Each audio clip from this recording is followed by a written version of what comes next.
नमस्कार, आप देख रहे हैं डेली लाइन। मैं हूं अभिषेक पांडे। उत्तर प्रदेश में विधानसभा की 9 सीटों पर उपचुनाव होने जा रहे हैं। 20 नवंबर को मतदान होगा और 23 नवंबर को नतीजे सामने आ जाएंगे। चुनाव प्रचार खत्म हो चुका है और अब वोटिंग होनी है। वोटिंग होने से पहले भी आपसी रस्साकसी देखने को मिल रही है बीजेपी और समाजवादी पार्टी के बीच में, उत्तर प्रदेश की अगर बात करें तो। वो इसलिए मैं कहूँगा क्योंकि समाजवादी पार्टी ने अभी हाल में ही चुनाव आयोग को चिट्ठियाँ भेजी हैं और ये कहा है कि भाई अब मतदान होना है। और ऐसी तमाम खबरें उनके कार्यकर्ताओं ने भेजी हैं उनको, और उनके अध्यक्ष को भेजी हैं, प्रदेश अध्यक्ष को और राष्ट्रीय अध्यक्ष को, कि पुलिस और प्रशासन के ज़रिए सरकार मतदाताओं को परेशान कर रही है। यानी वो मतदाता जो समाजवादी पार्टी के समर्थक माने जाते हैं, उनको परेशान किया जा रहा है, उनको टॉर्चर करने के लिए कई तरीके के हथकंडे अपनाए जा रहे हैं, ये आरोप लगाया है खुद अखिलेश यादव ने। और समाजवादी पार्टी के प्रदेश अध्यक्ष ने इसको लेकर के बाकायदा एक चिट्ठी भी भेजी है चुनाव आयोग को, और ये कहा है कि भाई जो वोटिंग होगी तो 2 चीज़ों को इंश्योर कराया जाए। एक तो फ्री एंड फेयर इलेक्शन हो, वोटिंग फ्री एंड फेयर हो, और दूसरा कि जो भी मतदाता जाएँ मतदान केंद्रों पे, उनके आईडी कार्ड पुलिस ना चेक करे। उनके आईडी कार्ड चेक करने का अधिकार मतदान कर्मियों को है, चुनाव के अधिकारियों को है, जो उस सेंटर पे मौजूद रहेंगे, ना कि पुलिस कर्मियों को। इस बात को उन्होंने अपनी चिट्ठी में कई बार ज़िक्र किया है, कई बार लिखा है कि पुलिस कर्मियों को निर्देश दिया जाए कि वो किसी भी मतदाता का आईडी कार्ड ना चेक करें।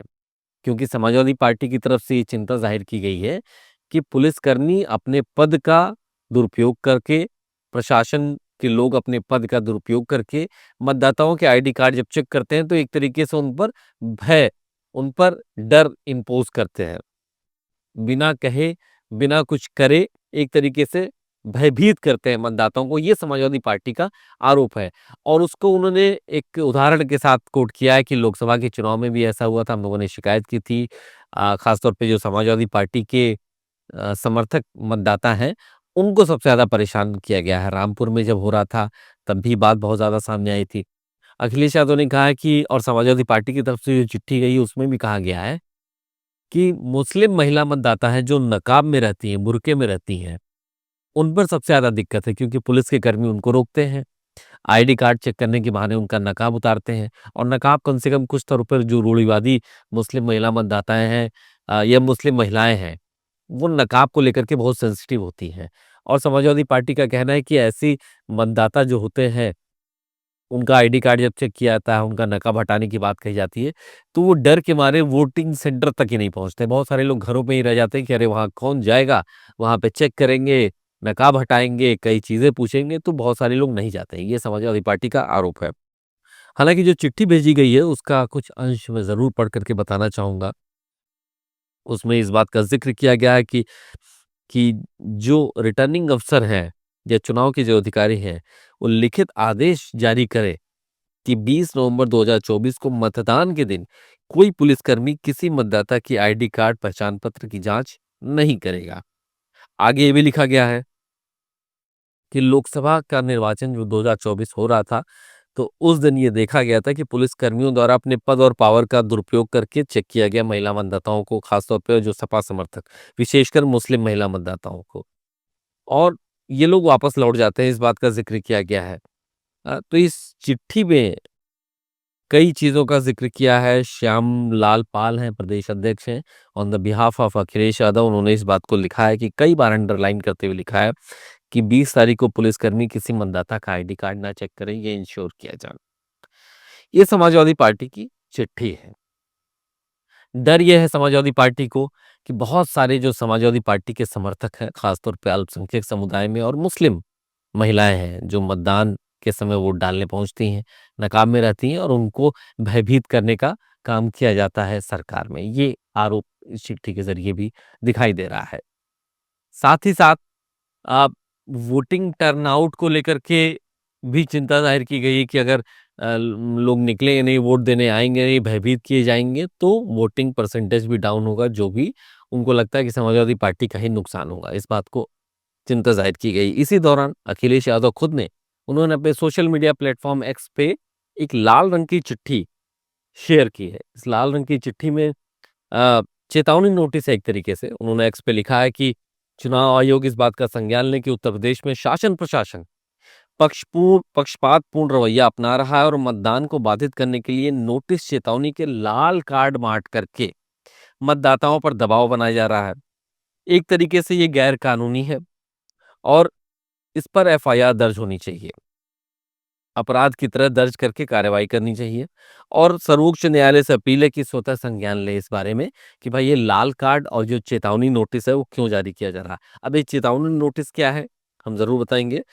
ये पुलिस के द्वारा धारा 168 के तहत एक तरीके से प्रिवेंटिव मेजर है कि हम कोई घटना हो उससे पहले किसी चीज को पाबंद करने के लिए पुलिस ऐसा एक्शन ले सकती है। और इसमें लिखा गया है कि भाई निष्पक्ष भयमुक्त चुनाव में संपन्न कराने के दौरान ये पुलिस को ये सूचना मिली है कि अमुक व्यक्ति चुनाव प्रभावित कर सकता है, लोगों को प्रभावित कर रहा है, तो उसको ये नोटिस जारी की गई है।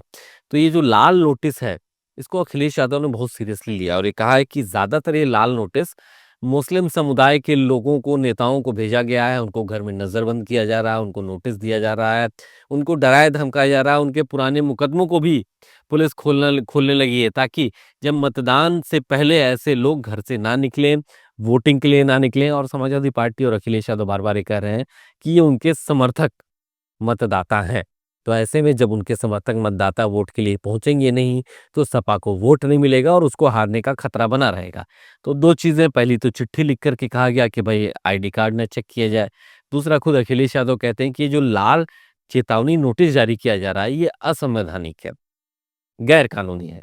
हालांकि ये भी समझना होगा कि उस पुलिस की जो धारा 168 है उसमें इस बात का जिक्र किया गया है कि पुलिस ऐसा कर सकती है, प्रिवेंटिव मेजर है ये, पुलिस ऐसा कर सकती है। पुलिस को लगता है कि कोई व्यक्ति है वो चुनाव के दौरान लोगों को डरा रहा है, धमका रहा है, चुनाव प्रभावित कर सकता है, तो पुलिस उस पर एक्शन लेने के लिए ऐसा काम कर सकती है, उस पर ऐसे कुछ प्रतिबंध लगाए जा सकते हैं।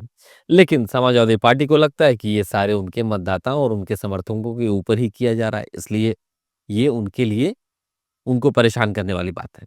दूसरी इन बातों के अलावा अगर देखा जाए तो क्योंकि सपा और भाजपा की सीधी लड़ाई है, भाजपा की सरकार है उत्तर प्रदेश में, योगी आदित्यनाथ के लिए एक तरीके से इम्तिहान है ये। लोकसभा चुनाव के बाद से उनकी क्रेडिबिलिटी और उनकी लीडरशिप पर सवाल उठे हैं तो उनको अपने आप को साबित भी करना है। तो ऐसे में ये कई जगहों से इस तरीके की खबरें आ रही हैं। कुछ जगहों पे समाजवादी पार्टियों को, विपक्षी पार्टी के लोग आरोप लगा रहे हैं कि पुलिस का जम करके इस्तेमाल किया जा रहा है। गलियों में, मोहल्लों में मार्च निकाला जा रहा है, पुलिस फ्लैग मार्च कर रही है, घरों-घरों में जा रही है और सपा के लोग ऐसे वीडियोज़ को शेयर करके कह रहे हैं कि ये मुस्लिम बाहुल जो इलाके हैं वहाँ पर ऐसा किया जा रहा है, मतदाताओं को आतंकित करने के लिए, डराने के लिए, एक तरीके से भयभीत करने के लिए ऐसा किया जा रहा है। और पुलिस की तरफ से ऐसा है कि भाई हम फ्री एंड फेयर इलेक्शन चाहते हैं, लोगों के बीच में डर ना रहे, बहुत सारे ऐसे अपराधी प्रवृत्ति के लोग हैं, वो लोगों को डराते हैं, तो हम उनको भयमुक्त करने के लिए इस तरीके से फ्लैग मार्च होता ही रहता है। सबको पता है फ्लैग मार्च किया जाता है ताकि पब्लिक को लगे कि पुलिस हमारे बीच में है। तो ये चुनाव से पहले की जो सरगर्मी है, ये बिल्कुल इसने चुनाव को एक नई दिशा दे दी है। और अब बीजेपी ये कहने लगी है, बीजेपी के प्रवक्ता हैं राकेश त्रिपाठी, उनका कहना है कि भाई ये हार से पहले का उतावलापन है। सपा को लग रहा है कि वो हारने जा रही है, तो कुछ तो कारण गिनाने होंगे, तो ये कारण गिनाए जा रहे हैं कि हमारे लोगों को वोट नहीं डालने दिया गया, आईडी कार्ड चेक किया गया, नोटिस जारी किया गया। तो बीजेपी के अपने तर्क हैं, सपा के अपने तर्क हैं। समाजवादी पार्टी अपनी संभावित हार को देखते हुए पेशबंदी पे उतर आई है। समाजवादी पार्टी ये जान रही है कि इस उपचुनाव में चुनाव जीतना उसके लिए मुश्किल है, इसलिए ठीकरा कैसे फोड़ा जा सके, कारण कैसे गिनाए जा सके, इसके लिए वो पहले से प्रयास कर रही है। बुरके में किसी का वोट कराना यह निश्चित तौर पर गैर कानूनी है। मतदाता पहचान पत्र से पहचान होना आवश्यक है, अपरिहार्य है। यह निर्वाचन की पवित्रता के लिए, पारदर्शिता के लिए भी आवश्यक है। लेकिन समाजवादी पार्टी जानबूझ करके पोलिंग पार्टीज पर कैसे दबाव बनाया जा सके, कैसे निर्वाचन से जुड़े हुए कर्मियों पर एक अनावश्यक दबाव बनाया जा सके, उसके लिए डिमांड कर रही है। जो भी निर्वाचक नियमावली है उसका अनुपालन होना चाहिए और हर मतदाता की पहचान सुनिश्चित करके ही उसका वोट पड़ना चाहिए। अब बहरहाल 20 तारीख को वोटिंग होनी है, 20 नवंबर को, और 23 तारीख को नतीजे आ जाएंगे। इस बात को समझ लीजिए कि उत्तर प्रदेश की 9 सीटों पर विधानसभा के जो उपचुनाव हो रहे हैं ये बेहद महत्वपूर्ण है। समाजवादी पार्टी के लिए भी उतने ही महत्वपूर्ण है। उनको साबित करना है कि यूं हवा में उनको वो सफलता नहीं मिली है। उनको मेहनत की है और पीडीए उनके साथ रहा है, जो 4 जून को नतीजों में उनको मिला था। और बीजेपी को साबित करनी है कि अभी उनका बुखार उतरा नहीं है लोगों के मन से, अभी उनका खुमार उतरा नहीं है इनफैक्ट, ये कहा जा ज़्यादा बेहतर होगा। और योगी आदित्यनाथ को की लीडरशिप पर भरोसा ये साबित करना है बीजेपी को और उनको खुद को। इसीलिए आप देख लीजिए कि 9 सीटों पर जम के चुनाव प्रचार हुआ, अखिलेश यादव जम करके हर जगह पहुँचे हैं, योगी आदित्यनाथ जम करके सब जगह पर पहुँचे हैं। तो ये 1:1 सीधी लड़ाई है, सपा और भाजपा की सीधी लड़ाई देखने को मिल रही है। बहुत सारी जगहों से ये रिएक्शंस आ रहे हैं, बहुत सारे लोग ऐसा दावा कर रहे हैं कि बीजेपी के पक्ष में माहौल बदला है। कितना बदला है, ये तो 23 नवंबर को पता चलेगा। बहरहाल आपको क्या लगता है कि योगी आदित्यनाथ को लेकर के लोगों में क्या उत्सुकता है, उनके बारे में वो क्या सोचते हैं, क्या उन पर भरोसा करेंगे इन उपचुनाव में? या फिर अखिलेश यादव की जो चिंता है, वो कितनी सही है, कितनी ज़ाहिर है? क्योंकि इससे पहले के चुनाव में भी अखिलेश यादव इसी तरीके की चिंता ज़ाहिर कर दिए हैं और हर विपक्षी पार्टी कम से कम ये चिंता ज़रूर ज़ाहिर करती है, उसको लगता है कि जो सत्ताधारी पार्टी है, उसके हाथ में पुलिस है।